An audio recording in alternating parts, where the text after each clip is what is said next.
You walk into a crowded room and immediately feel drained. Your chest tightens. Your mind goes blank. And while everyone around you seems energized by the noise and chaos, you're already planning your exit. Most people will tell you this means something's wrong with you, that you're antisocial, that you need to push yourself harder, be more extroverted, more normal. But what if I told you that your brain isn't broken at all? What if the way you respond to crowds reveals something far more complex about how your nervous system is wired? Let's start with something most people don't realize. When you enter a crowded space, your brain doesn't just process the room, it processes every face, every voice, every movement, every possible threat or social cue, all at once. To certain people, this is thrilling. Their brains treat crowds like a buffet of stimulation. But for others, it's like being forced to juggle 20 conversations while someone shines a strobe light in your face. This isn't a personality flaw. This is neurology. In 1996, psychologist Elaine Aron published research on what she called sensory processing sensitivity. She found that roughly 15 to 20% of the population has a nervous system that processes information more deeply. These people notice subtleties others miss. They pick up on micro-expressions, dotty-cinch tone, changes in energy. In a quiet room, this is an advantage. In a crowded bar or subway car, it becomes overload. Your brain is essentially running on high-definition mode while everyone else is on standard definition. You're not imagining it. You're not being dramatic. You're processing more data per second than the people around you, and your nervous system is reacting accordingly. But here's where it gets interesting. This sensitivity isn't random. It has deep evolutionary roots. Humans evolved in small groups. For most of our history, we lived in tribes of 50 to 150 people. Everyone knew everyone. You recognized every face. You understood the social hierarchy. You knew who to trust and who to avoid. Your brain became incredibly efficient at reading these tight-knit social webs. It developed shortcuts, pattern recognition, emotional attunement. Then, almost overnight in evolutionary terms, we started living in cities, surrounded by thousands of strangers, walking past more unfamiliar faces in a single subway ride than our ancestors saw in a lifetime. And here's the problem. Your brain's threat detection system, the amygdala, still operates like you're living in that small tribe. When it sees a crowd of strangers, it doesn't think shopping mall. It thinks unknown territory. Potential danger, stay alert. A study from University College London in 2011 used brain imaging to show that the amygdala becomes significantly more active in crowded environments, especially in people who report feeling anxious in those settings.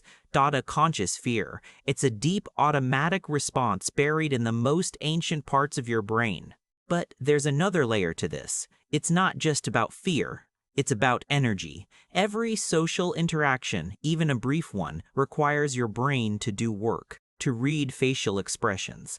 To interpret tone, to decide how to respond, to maintain the invisible thread of social cohesion. In a crowd, you're doing this constantly, with the barista, with the stranger who bumped into you, with the person making eye contact across the room. Your brain is performing hundreds of micro-calculations every minute, and most of them are completely unconscious. This is where dopamine comes in. Dopamine is often called the pleasure chemical, but that's not quite right. Dopamine is the motivation chemical. It drives you toward things your brain predicts will be rewarding. For some people, crowds trigger dopamine. The unpredictability, the novelty, the chance for new connections. Their brains interpret the chaos as opportunity, but for others, crowds do the opposite. They trigger what neuroscientists call reward prediction error. Your brain scans the environment, searches for something meaningful or rewarding, and finds nothing but noise. So dopamine drops, motivation fades, you feel flat. Motivation fades, you feel flat, disconnected, like you're watching life through a foggy window. 2003 study from Cornell University found that people with lower dopamine sensitivity in crowded settings often have higher sensitivity in one-on-one or small group interactions. In other words, your brain isn't wired for shallow, high-volume socializing. It's wired for depth. This is why you can spend an entire evening at a party feeling exhausted and invisible, then have a single 2-hour conversation with one person and feel completely alive. Your brain doesn't want more people. It wants more meaning. And this creates an identity crisis in modern life, because we're taught that being social means being able to thrive in crowds. That if you can't handle a busy bar or a networking event, you're somehow failing at being human. But you're not failing. You're just optimized for a different kind of connection. Let's talk about what's actually happening in your body when you're in a crowd and starting to feel that familiar dread. Your heart rate increases. Your breathing gets shallow. You might feel a tightness in your chest or a knot in your stomach. This isn't anxiety in the clinical sense. It's your autonomic nervous system switching into overdrive. When your brain perceives a crowded environment as low reward and high demand, it activates your stress response. Cortisol floods your system. Your body thinks it's preparing you to deal with a threat, but there's no clear threat to fight or flee from. So you just sit there, marinating in stress hormones, trying to look normal. What makes this worse is that crowds are inherently unpredictable. You don't know when someone will bump into you. You don't know if you'll be stuck in a conversation you can't escape. You don't know when you'll get a moment of silence. This unpredictability keeps your nervous system on edge. A study published in the journal Social Cognitive and Affective Neuroscience in 2009 showed that people who dislike crowds have heightened activity in the insula, a brain region involved in processing uncertainty and bodily discomfort. Your brain is essentially running a background program that says something could go wrong at any moment. Stay vigilant. And here's the cruelest part. The more you try to talk yourself out of it, the worse it gets. Because now you're not just managing the external environment. You're managing your internal judgment of yourself for feeling this way. You start thinking, why can't I just be normal? Why does everyone else seem fine? What's wrong with me? But nothing is wrong with you. You're experiencing a completely logical response to an environment your brain wasn't designed for. Here's something that might surprise you. Oxytocin, the so-called bonding hormone, doesn't always make you feel warm and connected. It depends entirely on context. In a safe, intimate setting, oxytocin promotes trust and closeness, but in a chaotic, overstimulating environment, it can actually increase social anxiety.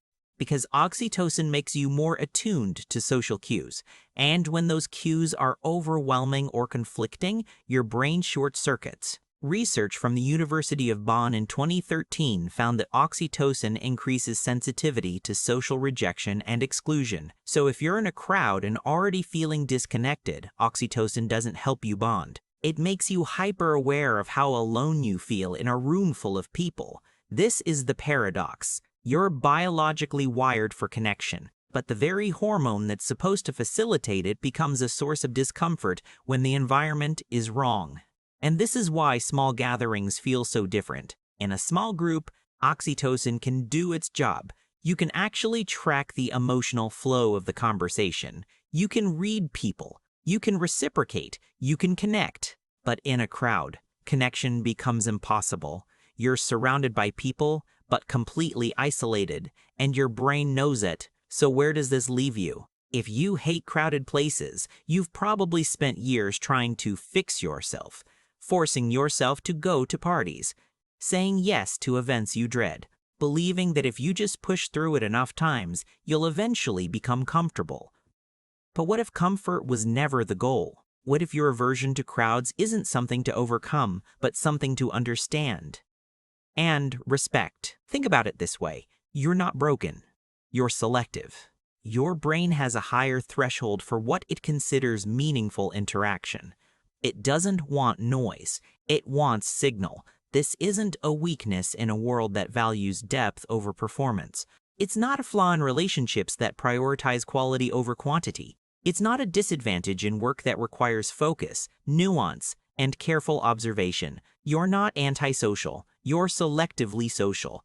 And there's a massive difference. The people who thrive in crowds aren't better at being human. They're just wired for breadth. You're wired for depth. And depth requires space, silence, time to process, time to reflect. A 2017 study from the University of Virginia found that people who prefer smaller social settings report higher life satisfaction when they honor that preference, rather than forcing themselves into environments that drain them. The key word there is honor. You don't need to avoid all crowds forever, but you do need to stop pathologizing your response to them. You need to stop comparing your nervous system to someone else's and calling yourself defective. Your brain is doing exactly what it's supposed to do. It's protecting your energy. It's filtering for meaning. Dottie, it's keeping you from burning out on empty interactions. And when you stop fighting that, something shifts. You stop feeling like you're failing at life and start feeling like you're living according to your actual design. Here's the truth most people won't tell you. You don't owe the world your presence in spaces that deplete you. You don't owe strangers your energy. You don't owe society a performance of extroversion. What you owe yourself is honesty about what you need, about how you're wired, about the environments where you actually come alive. Because hating crowded places doesn't make you broken. It makes you human, a specific kind of human with a specific kind of brain that's optimized for a specific kind of connection. And once you accept that, once you truly internalize it, the guilt disappears, the self-judgment fades, and in its place, you find something rare in modern life: clarity. You stop going to places that make you feel like a ghost.